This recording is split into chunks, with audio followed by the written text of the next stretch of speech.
Hey everybody, we're the Benchwarmers, your bi-weekly look at the world of Jews and sports. I'm here with my co-host Gabe. Gabe, how you doing, buddy? Doing good.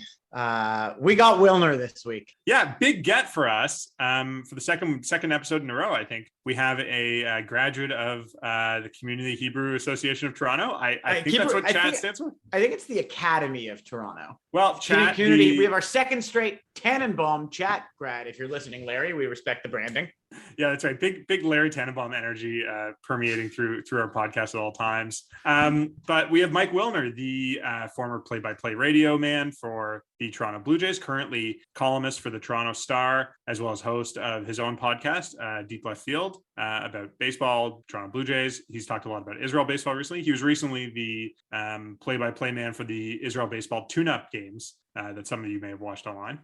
On Twitch? Online? They were on Twitch online. They were on Twitch, and one was hosted by the Yeshiva University Maccabees YouTube channel. I think that was a good one. We'd like to also thank Israel Baseball and their media apparatus for their support of this show during those broadcasts. Absolutely. With our promo read by Mr. Wilner himself. Yes.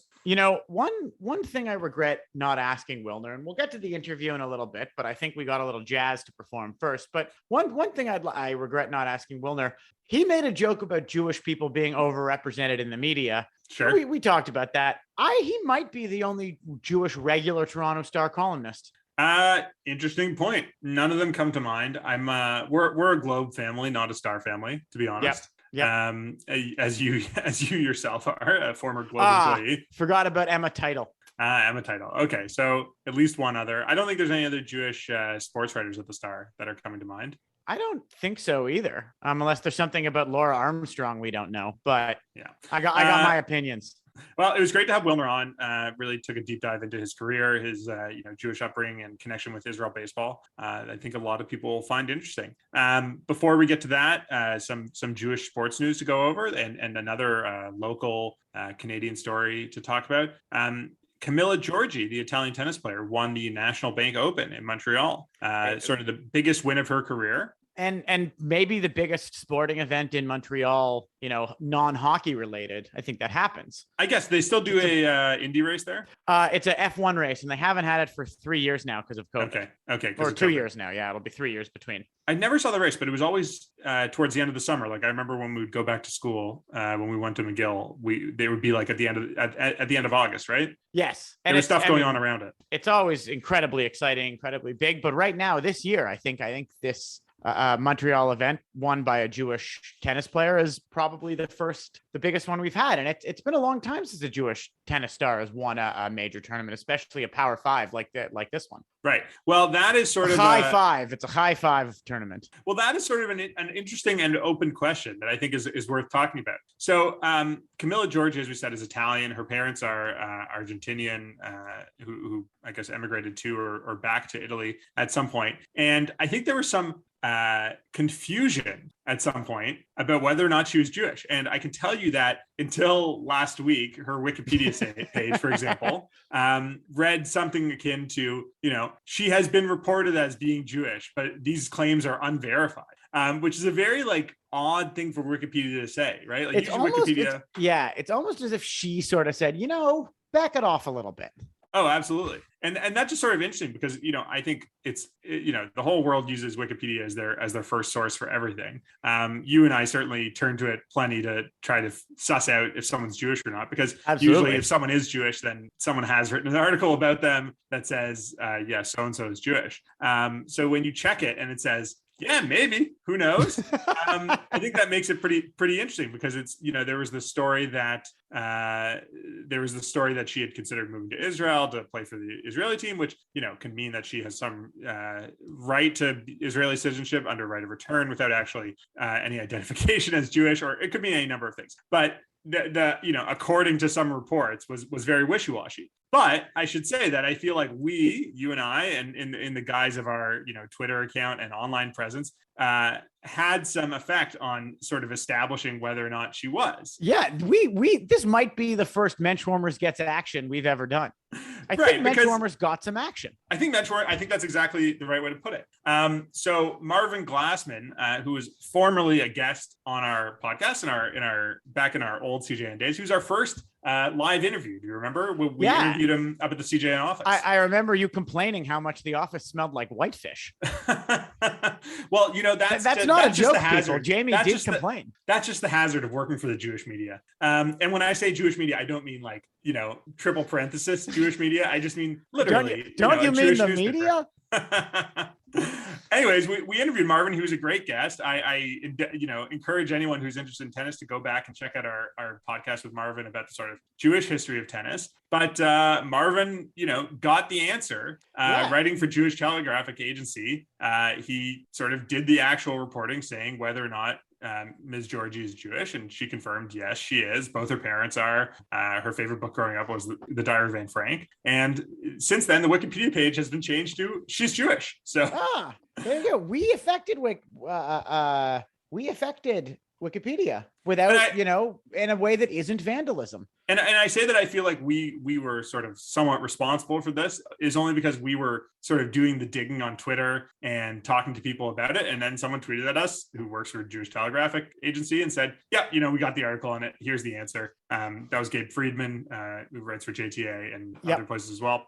So, you know, we sort of got the answer. We called her Jewish, and now Wikipedia says she's Jewish. I don't know if we're cited as the source, but we certainly helped it along its way. But the reason I'm bringing this up is because there remains unconfirmed reports about another tennis player, Alina Svitolina from Ukraine, and about whether or not she's Jewish. And she's also a previous winner of the Rogers Cup, or the National Bank Open, as it is known now. Exactly. You know, she's had much more success, honestly, than other female Jewish players. I think she's ranked in the top 5 now. She's certainly been in the top 5 in her career. She's been up to number 3 before. Been up all the way up to number 3. Okay. So, you know, she's made to semifinals of majors. She's won a number of tournaments, and she won the National Bank Open, or whatever it was called, the Canadian Open. And a bronze medal. RIP the Du Maurier Cup. A bronze medal at this Olympics. We could have lost her on the previous. We forgot about her in the Olympics, but her being Jewish would be surprising. Right. So Marvin in his article said that Camilla Georgie was the first Jewish winner of the Canadian Open in 56 years. And a response to him on Twitter was, no, it's Alina Svitolina who won in 2017. And I would say we still don't know. Like, there's no good source on this. So I guess I'm hoping that we get some reporting on this. I mean, look, it is weird to go up to someone and say like, hey, FY, just quick question, nothing anti-Semitic about this question whatsoever. I'm not anti-Semitic, but I'm not anti-Semitic, but I want to know, are you a Jew? And tell me about that. So it's a tricky thing to parse sometimes. I mean, sometimes there's reporting and people in the know, but Marvin Glassman, again, who is, a fixture in the tennis world and done reporting on tennis for many decades now, sort of didn't have a better answer to that. So who knows? Who knows is the answer. And I think the fun story is Jews. We're everywhere, they're all over the place. And well, think about it. Her husband, Gail Monfils, I'm as a Gabriel, I am predisposed to like anybody with a similar name. And Gail is sort of a romantic language pronunciation of Gabriel. It is the same name. So I'm a big fan of them. And if the two of them have a Jewish child, a multiracial Jewish child, he is from Guadalupe and she is from Ukraine. So that would be really a lot of that would be Judaism reaching even further. I look forward to their future children someday playing the Agassi Graf children. Although I thought the Agassi Graf children, they bonded over their mutual hatred for tennis. That's true. I don't think they're teaching their kids to play by like making them hit 1,000 balls a day. No, or any of the terrible things they grew up with. No, of course not. Oh boy, being a German athlete in the 1980s really seemed like it's another level. The Germans are they're known for their lackadaisical and athlete first approach. Absolutely. I guess that should take us to our next topic, which is just a brief note of interest that was brought to our attention again about surprise Jews, which is that, do you watch Ted Lasso? Do you watch the Apple TV show Ted Lasso? I actually watched the most recent Ted Lasso moments ago. Oh, okay. I haven't watched the most recent one. This season's gotten a little downhill, I think. I think that's been the consensus. We'll save that for the Ted Lasso podcast. Sure. We'll save that for our interview with Mr. Goldstein. Right. So Brett Goldstein, who plays Roy Kent and and is a writer on the show, is publicly known as being Jewish. He's publicly Jewish.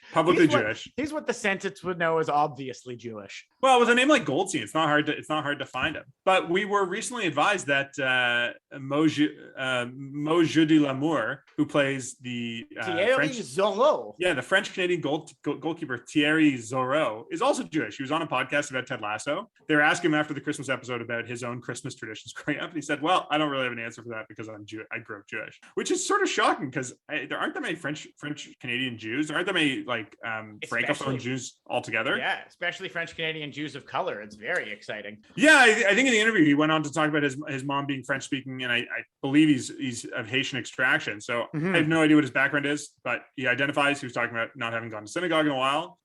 So two Jewish actors on Ted Lasso playing athletes, not real athletes, but playing them on TV. It's great. Mr. Jeudi Lamour, or Thursday Love, as he calls himself. It's Thursday Love is good, as it is a day where one reads the Torah, but not a day where you have to sort of take the Sabbath all that seriously. So Thursday is a good weekday for the Jews. Absolutely. Also, maybe Thursday Love just came from many years of Seinfeld airing on such a day.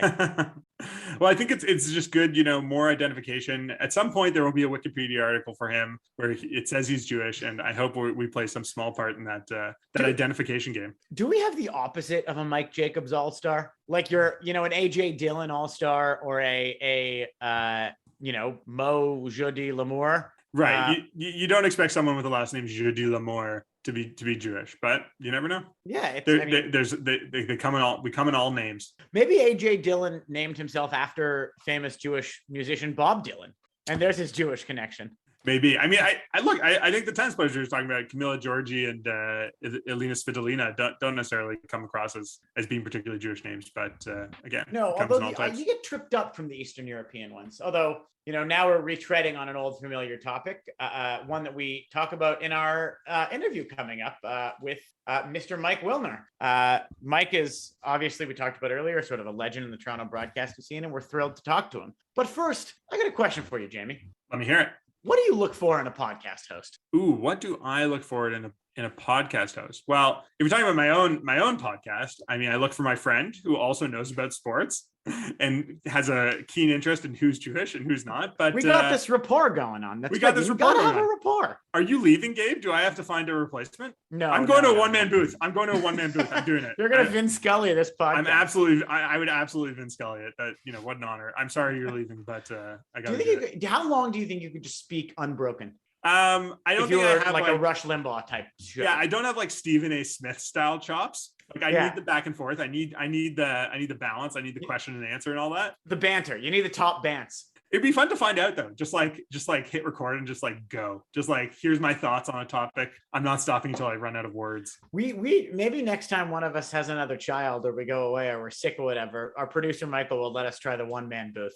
Just Stephen A style. And I am telling you that if Ryan Braun did not get caught, he would be the greatest Jewish athlete of all time. Good riffing. We're getting the signal from our producer Michael to get on with the thing that we were supposed to talk about. So, Gabe, why do you ask? What would I look for in a podcast host? Well, our mishpucha, Bonjour Chai, a not equally cleverly named podcast about Jewish life in Canada, is actually looking for a third host to be part of their hydra of hot takes on the Jewish world. Oh, that's great. So their third co-host, Melissa Lantzman, is, I guess, resigned from the show because she's running for Parliament currently. And hopefully will win, I guess, if you're, I guess that's Lantzman? The CJN's rooting interest is pro Lantzman. Maybe. I don't know. Does our show wade into politically? Because I could Stephen A. Smith that race too. Where's she running? York Center? Seems like a York Center type candidate. Thornhill. Okay. Yeah. Well, moving on from Melissa Lantzman, they need someone to replace her with perhaps fewer immediate political aspirations. So is that you? Not you, Jamie, you, listener. If you are, political, opinionated, interested in the world, current events, and you think that you would make a good third leg of a stool on Bonjour High. You got to have the koyach to stand up to Avi and Ilana. That's right. So if you think you'd make a good podcast host, email our producer, Michael Freeman. You can find him at mfreeman@thecjn.ca. Send along an application, cover letter, or whatever you got, along with a audio sample of you talking, doing a Stephen A. Smith style rant on whatever local Canadian Jewish goings on. Maybe we can ask them to do their best impression of us. Let's see if you can do a Benchwarmers bit just to show your range for Bonjour Hi. That's right. So let's move along to our interview with Mike Wilner. But before we do, I just want to give a shout out to former guest Nate Fish, aka the King of Jewish Baseball, who is a bench coach. I think a bench coach or third base coach. I'm not sure, with Team Israel at the Olympics. Both, yeah. And he's coached at every position. He's coached all around the diamond. He's the Sean Figgins of Israeli baseball coaching, every position. Well, he's now moved up to the big chair, so he's been named the national team manager of the Israel baseball team. For the senior squad. There's going to be a European tournament coming up soon. There's likely to be another World Baseball Classic, and as Mike said, it is long overdue, long deserved. Yeah, and so mazel tov to Nate. I really hope I think we both wish him the best and a long career in coaching for Israel and elsewhere as well. I mean, I think that he is the kind of guy who can be a coach, who could be a coach in the in the minors, majors, wherever, and get up there. So we wish him lots of luck. So Nate, as we spoke to him a couple of weeks ago, lives in the Catskills. Yeah. So I'm wondering if now that he's the melech of Israeli baseball, he can start telling like Catskills style baseball jokes. I think it comes with the territory. Take a strike, please. Maybe we can assemble a team of Jewish Canadians to go down for a barnstorming game against the Catskill Jews at some point. It's not too far. Once the borders open up, just grab the old Rochester ferry and get Adam Stern and everyone else in a nice big old minivan, a Dodge Caravan, or like maybe no, we get on the Hasid bus with everyone, and then ask them to drop us off in Kiryas Yoel, and then hitch a ride up to the Catskills. All right, before we delve too much into literal Jewish geography, let's move on to our interview with Mike Wilner.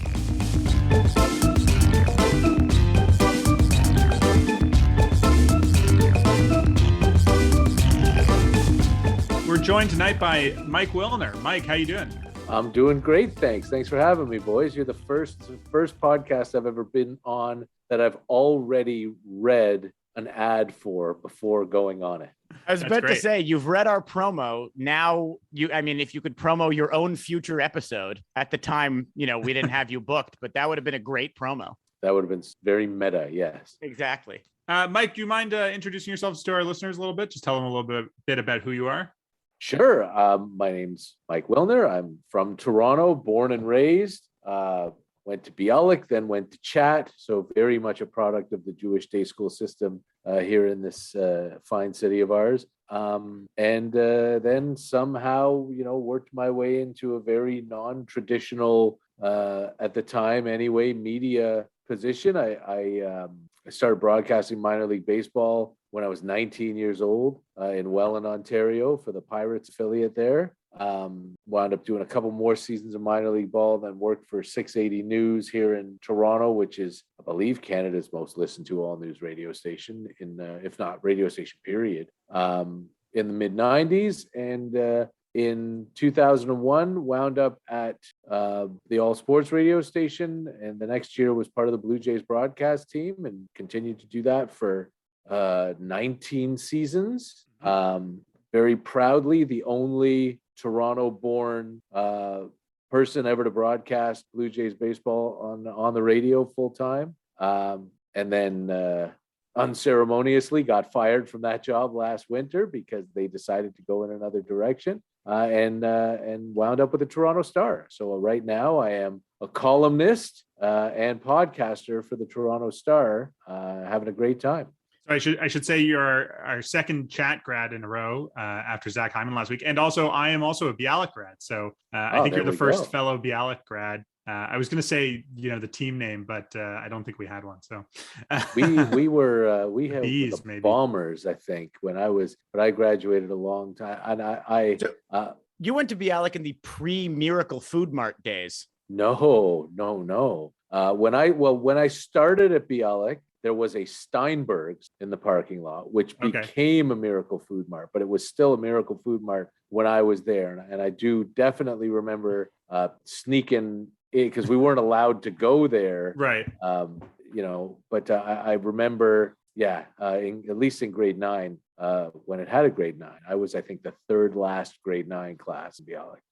But we had, I remember sneaking over to Miracle for various and sundry whatever during the day. They did have a Space Invaders, so that made it that's very pretty cool. attractive. And the occasional non-kosher snack, I would imagine, too. Sure. Bialik didn't care about that. Oh, Yeah, they were pretty I don't know. easygoing. I didn't go to Bialik, but I and Michael, our producer, were both there during the years when they were tearing down the Miracle Mart to build the new gym and the new atrium. So very nice, very nice. No, I was there in the old days, and when my kids went there, barely recognized the place. Right.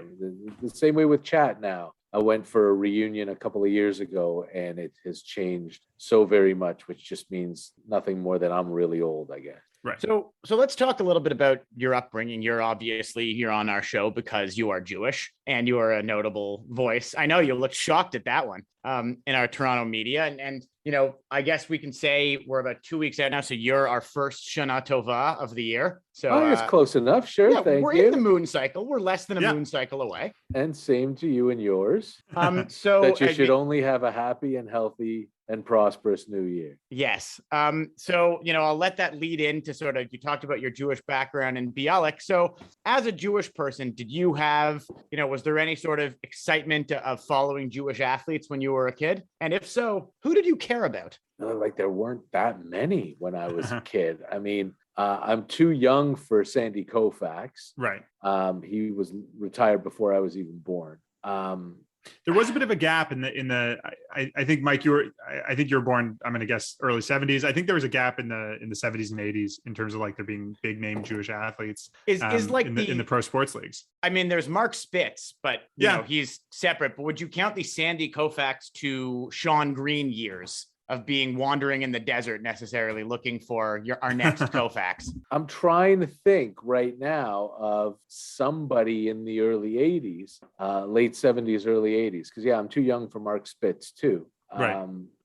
And, there was Ken Holtzman with the Oakland A's when they were winning World Series, but also that's before I was cognizant of any of that stuff. I don't really remember, and I probably will when we're done and kick myself, but I don't really remember a big time Jewish athlete in one of the big 3 pro sports that I thought, hey, that guy, I mean, that's pretty cool. Right. You say big 3, which are you dropping out there? Well, when I was growing up, the NBA was not a thing. Interesting. When I was 10, 11 years old, the NBA finals were still being shown on tape delay at 11:30 at night on CBS because so few people cared about it. And I think I was 11 or 12 when Bird and Magic came in. So that turned things around. But the big 3 in the States obviously doesn't include hockey. And the big 3 here when I was growing up did not include basketball. I was 25, I think, when we got the Raptors. Right. In terms of Toronto sports, I feel like the Jays' first notable Jewish athlete was Sean Green, unless there's someone who is earlier than that who comes to mind. I think, when he broke in the mid 90s, that was really the first big Jewish athlete we had for the Jays, at least. Yeah, there isn't one who comes to mind before that. Again, with the caveat that I may wind up kicking myself when this is done. But Sean Green was a very big deal, and he embraced his Jewishness, which is something that he never really had done before that. I'm not, I think he was bar mitzvahed, but I'm not 100% sure. You know what? I don't think he was, but the Jewish community in Toronto was so thrilled to have him and so ready to embrace him that, he was getting Seder invitations and come to shul for the high holidays and all that stuff. And he really, that was his big push to get into it. And he, I think, found out a lot about himself and his heritage that he really enjoyed getting into. And he's gone on to be a coach for Team Israel in the World Baseball Classic and stuff. And he was the first big deal, I think, here. Ike Davis actually said something really similar, that he didn't really follow his Judaism until he got to New York. And then obviously in New York, when he played for the Mets, it was a really big deal. And, huge groups of Satmars started showing up to games and carrying signs. And then he decided to get into it. And he also went to represent Israel. Yeah, and it's a familiar story. Look, and it doesn't happen with everybody. Certainly Rowdy Tellez did not have much interest in it, and I talked to him. Dan Schulman and I converged upon him at one point in time. We've also gone for Rowdy. Yeah, and Schulman, another Bialik Nick from the good old days. But it wasn't, he wasn't disrespectful or anything or mean about it. He just said, we lit candles for Hanukkah, but that was the only thing that was Jewish about his upbringing, and he felt like he didn't want to portray himself as something different than he really was.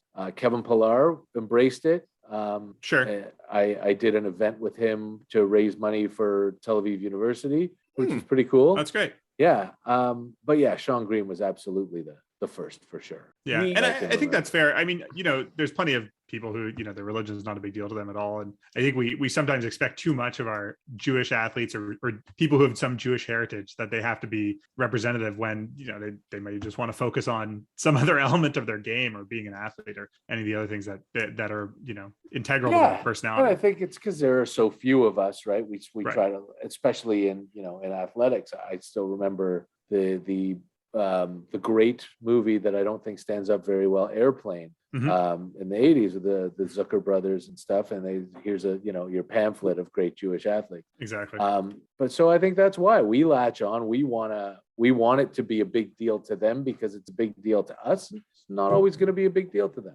It's an interesting story because it's been in the news this week, and I'm curious to know your take if you follow tennis at all. But Camilla Giorgi just won the Rogers Cup. And she has been proudly Jewish her entire life, but nobody asked.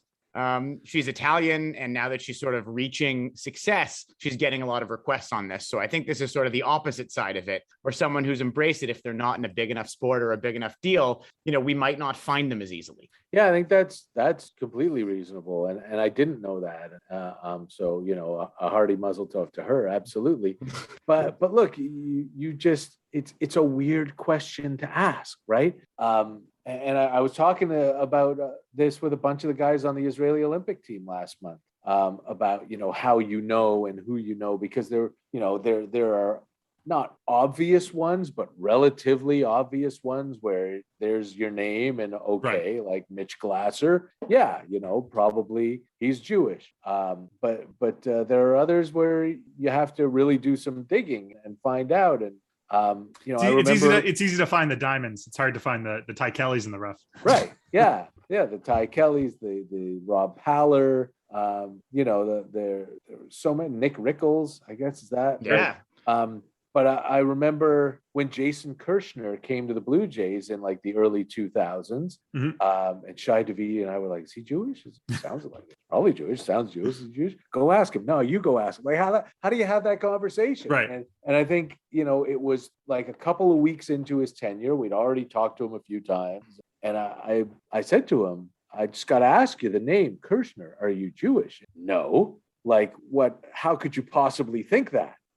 So yeah, it's just a strange, when Ty Kelly was a Blue Jay for 7.5 minutes, I didn't go up to him and say, hey, Jew. I hear you're a Jew. Right. I promise you, I'm not an anti-Semite, but I hear you're a Jew. Yeah. Which is why I never, when I spoke to Ian Kinsler for my podcast in Aberdeen, Maryland, it was the first time I'd ever talked to him because I didn't, whenever he came to town with Texas or Detroit or Boston or whatever, I was like, oh, Jew. But again, it's a weird entree into a conversation.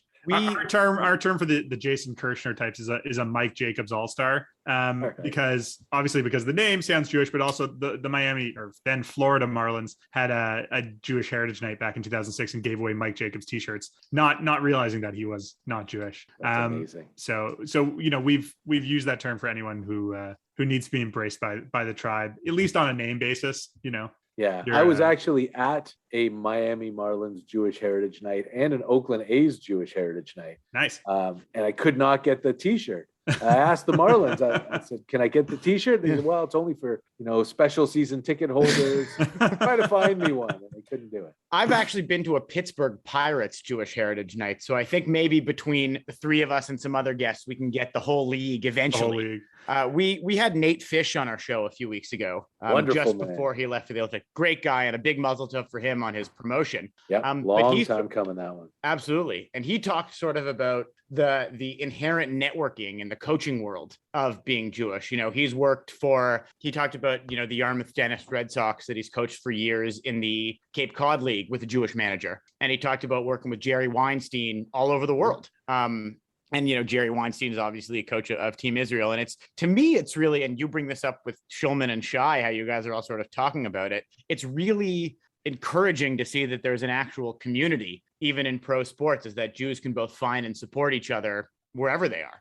Yeah, I think, made that much more strong by the fact that Israel has put together these teams for the World Baseball Classic and for the Olympics, but that community exists and existed before that. And yeah, there are probably a few more of us in the media. It's true. Sure.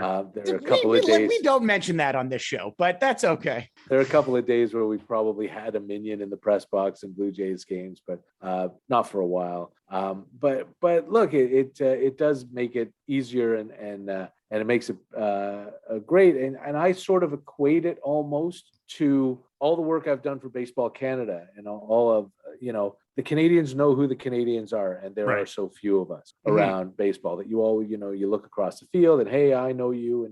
And now the existence of that Team Israel can help push that along, because there are, talking to all these guys, they were like, well, I was often the only Jewish guy on the team, if not the only Jewish guy in the league. Right. But, now it makes it a little bit easier to find people. So we should mention, Mike, that you're just off a recent stint calling Team Israel baseball games when they were sort of barnstorming around the New York and New England area. Did you guys go further south than that? There was only actually one game in New England, or two games up in Hartford, but there was Pennsylvania, there was Maryland. Okay. They were the Northeast U.S. How did you get picked for that job, and how was it?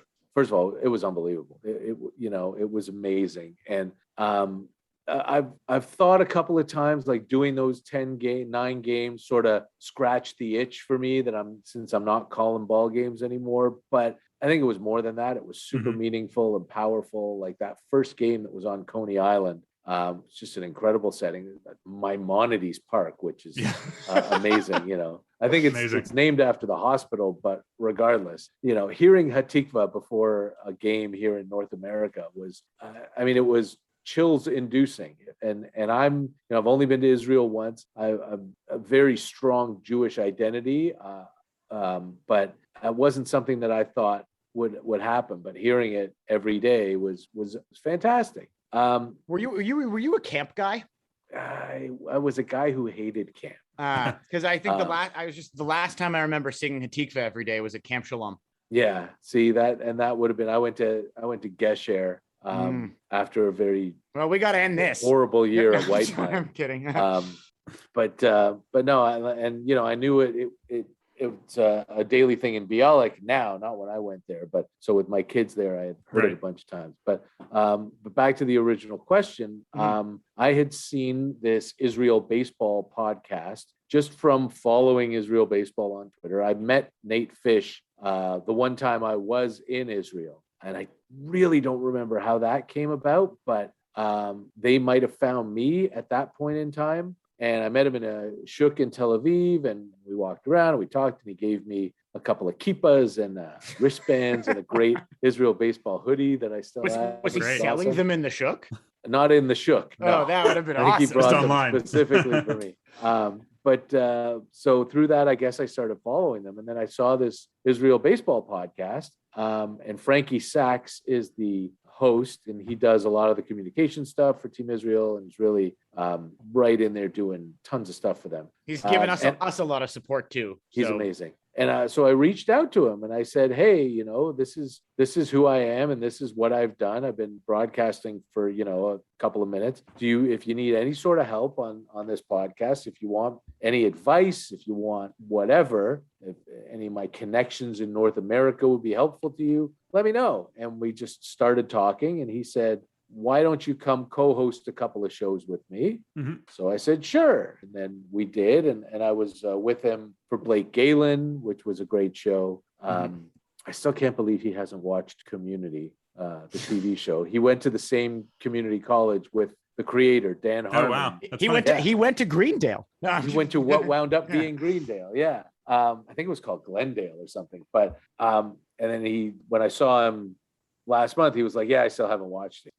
But anyway, we did the Blake Galen show. I put together a show for them on opening day. I got Ken Davidoff of The Post and Jeff Passan from ESPN and Allison Footer from MLB.com. And we just sat around and talked about growing up Jewish and following baseball. And then he said, we're going to do this thing before the Olympics. Would you like to call the game? And it took me, I don't know, less than a millisecond to say, yeah. It was amazing. And it was a test with the technology, trying to do it on Twitch. We really, every game, it felt like we weren't sure we were going to get on until the absolute last second. We had a GoPro that we wanted to use that we tried for every game, and it didn't work once. Right. So as a result, it wound up being more of like an enhanced radio broadcast. But yeah, it was a bit of a static viewing experience, but obviously the call was there, and you could see the the batters and the hits. Right, and we'll try to figure out better ways to do it. And I'm still, it's getting late now. I think it's only 2 weeks away, the European Baseball Championships, but I'm still holding out hope that they want to bring me to Lily with them and see if we can do that there too. Defending champions. That's right. It's important. Well, sort of, because they won the qualifying tournament. I don't know if that counts. They didn't win Europe. They didn't win Europe. They won the qualifying. They finished tournament. top 4. Yeah, they made it through. So we should talk a little bit about the Olympics. It was just sort of like a chilling loss in the end there to the Dominican. Was it a weird experience for you watching the Jews or Team Israel get walked off by Jose Bautista of all people? Seriously, he hadn't had a hit the whole time. Hadn't had a hit the whole time. Unbelievable. Yeah. It was unbelievable. And look, what they did was so incredible. First of all, to just get a win, right? And I said... And they killed Mexico. Killed them. I said a million times during that pre-Olympic tournament that Israel is the free space on the bingo card for everybody. They're the team that everybody thinks they'll just walk over. But look, they took Korea to extra innings in the first game. Yep. They beat Mexico. They gave the Dominican all they could handle. The U.S. game... Not so much. But look, they played everybody in the tournament except for Japan, and they gave everybody a ball game except for the U.S. And that was really only one bad inning. I was amazed, and it felt, again, to bring it back to the stuff that I'm super familiar with, it felt again like Canada, right? Where you come so close, and Canada does a great job of getting knocked out in tiebreakers. Unfortunately, didn't happen this way for Israel, but yeah, you wonder, is there a move here? Is there a move there that you would have done differently? But the truth of the matter is they gave the best teams in the world everything they could handle, and they did it without the best Jewish players available. Sure. So it was, not to mention John Moscott getting knocked out in the first game, I think was absolutely. If John Moscott survives that first game, if he's healthy, then it's entirely different. And there's a legitimate chance that they beat Korea. They probably win that game against the Dominican. Who knows? But Moscott getting hurt and not being able to replace him, which is crazy. It's so crazy. Didn't help either. But the truth of the matter is, it was an incredible showing for them, and hopefully just a blasting off point, sort of like the last WBC was. Right. And we're hoping that, should there be another WBC, we'll actually see some of the more top tier Jewish major leaguers, your Jocks Peterson and Alexis Bregman.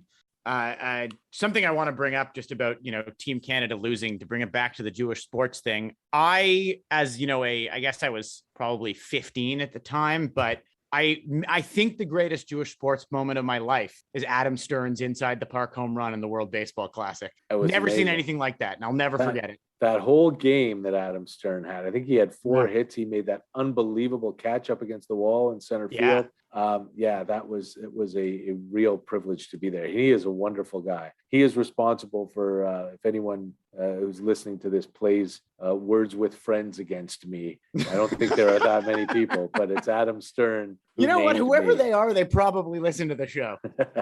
Maybe. And it's good to know you're open for business. Ernie Witt's wife is one of them, but she doesn't listen to the show. That's real. Some real inside Canada baseball. That's right. Call outs. Mike, I saw on Twitter you said this may be the low point of the Jays season. We're talking to you after the Sunday loss. Do you feel much hope for this year? Do you feel like they might sneak in? Oh, absolutely. Yeah. things are never as bad as they look when they're bad, and they're never as good as they look when they're good, right? But I do believe that today's game was probably the low point of the season, which means that there's nowhere to go but up. That's and true. It's a team that already has a winning record, right?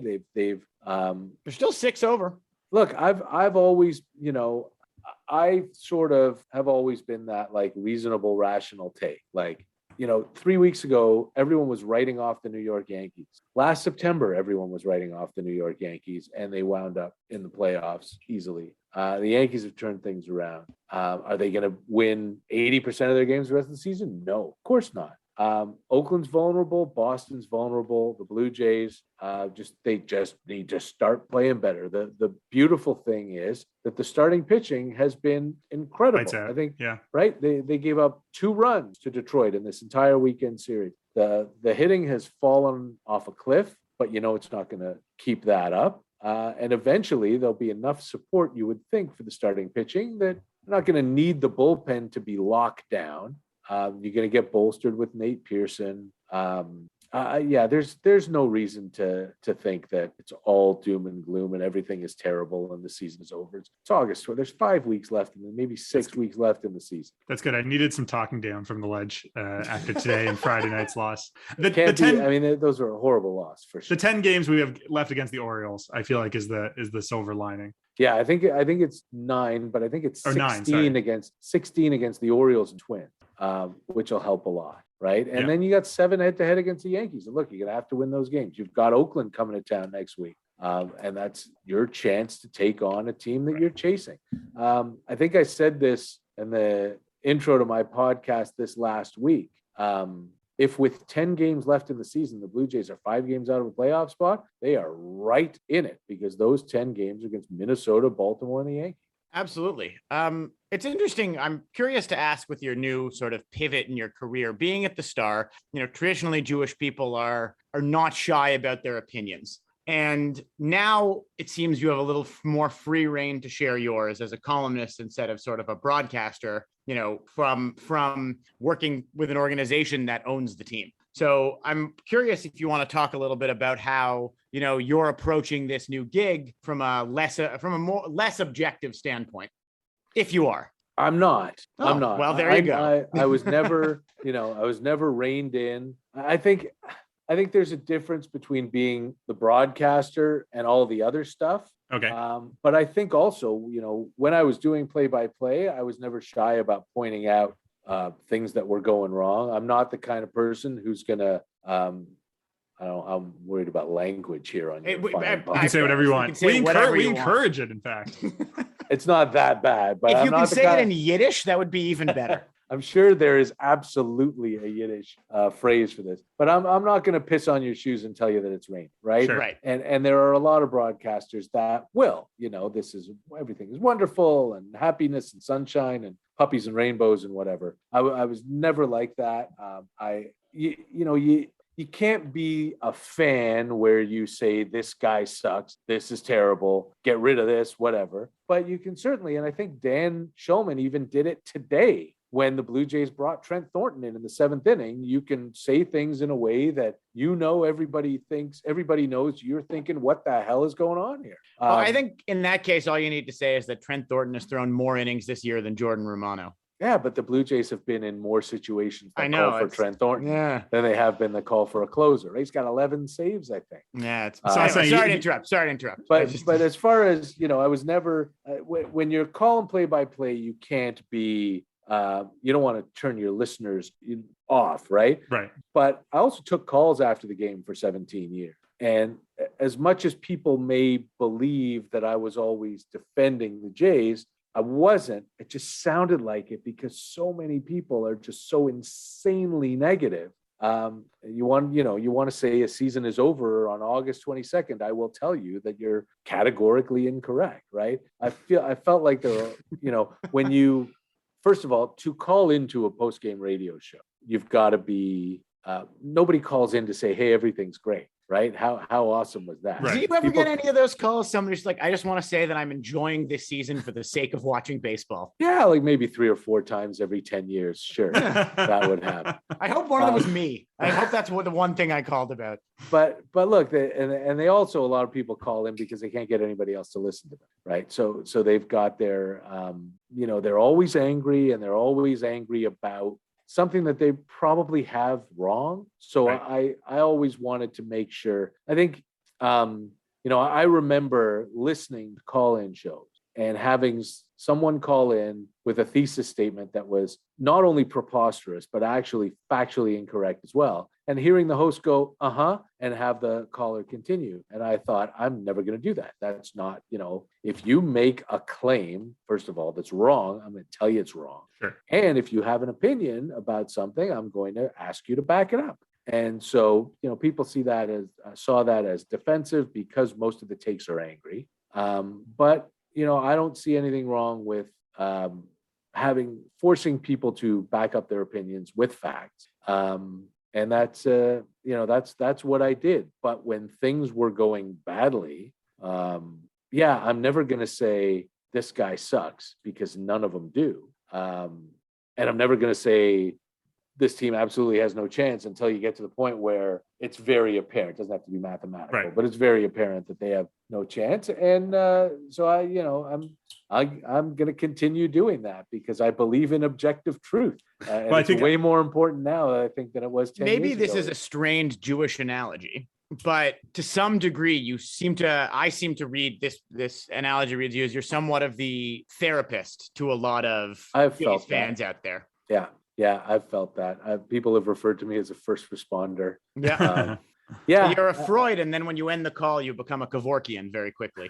Well, I very rarely hung up on people. Only when they were rude or they started repeating them. Well, I think as you said, requiring that people have facts to back up their opinions is a very Jewish way of approaching, argumentation and thought. Look, it's true. We're supposed to question things and find things out and not take stuff at face value. And if you call to tell me this happened and this should not have happened, this move was made that was the wrong move, the question is why? Especially baseball, right? Baseball is so many times you can do the wrong thing and be rewarded for it, and do the right thing and it doesn't work out. It's Trent Thornton, to that end, pitched a scoreless 7th inning in a tie game, a place he had no business pitching in, but it worked. Right. Mike, I think we're gonna have to call it an interview there. Before we go, is there anything you want to plug or anything you want to mention? Your podcast, your column. Sure. I mean, I write a column off of most games in the Toronto Star. Please read that. But also, you can follow me on Twitter at Wilnerness, and the podcast. The podcast it's called Deep Left Field. You can find it on Twitter at Deep LF Podcast, but more so listen to it. Don't look for it on Twitter. That's great. It is, I believe, it's consistently been in the top 3 baseball podcasts in Canada, which makes me very happy, and the top baseball podcast that is not produced by the company that owns the team. So that makes me very happy as well. That's great. Well, thanks so much for and Shana Tova again.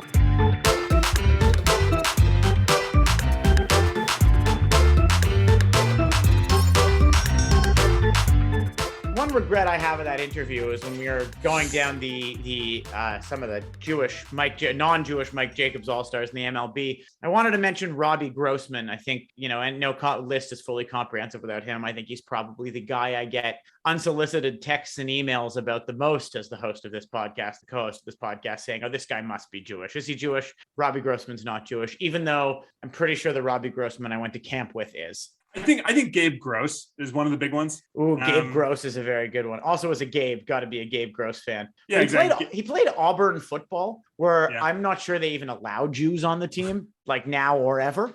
Maybe not. And then there's the guys with the Germanic names that if you're a student of the game of Jew identifying, Steven Strasburg's not, because he spells his last name with a U. With a U. Or Ryan Zimmerman spells his name. Zimmerman's Jordan Zimmerman is 2 N's. Yeah. And back when Scott Feldman was in the league, I was really excited to see that it was a 1 N Feldman. He was the real deal, Feldman. That guy. He was right. He was Jewish though, Scott Feldman. Yeah, he was. And then you also have the other side of the Germans, your Scots Schoenweiss, right? Where that's a real sort of Northern European Prussian name. Bohemian. It's a very Bohemian name. And he is actually from the, must have been of the Jews in Bohemia. Thank you to Marvin Glassman for reaching out about his article and for guessing ages ago. I'd love to have you back sometime, Marvin. 2 years ago now. We'll talk US Open. Talk US Open. We'll be watching the US Open coming up, obviously, following Shapovalov, Georgie, and Svitolina. Yeah, and Schwartzman as well. Diego. Lots of Jews. Diego. Lots of Jews in high-seated positions going into the U.S. Open. Until then, as always, you can follow us. You can find our podcast posted at thecjn.ca, the CJN Lounge on Facebook, and Menschwarmers on Twitter for, just ongoing Jewish sports news. And not sure if we'll be back in 2 weeks. High holidays. Sometimes we take a little break. Not gonna podcast on Yom Kippur, Koufax style. But until then, we'll see you guys soon.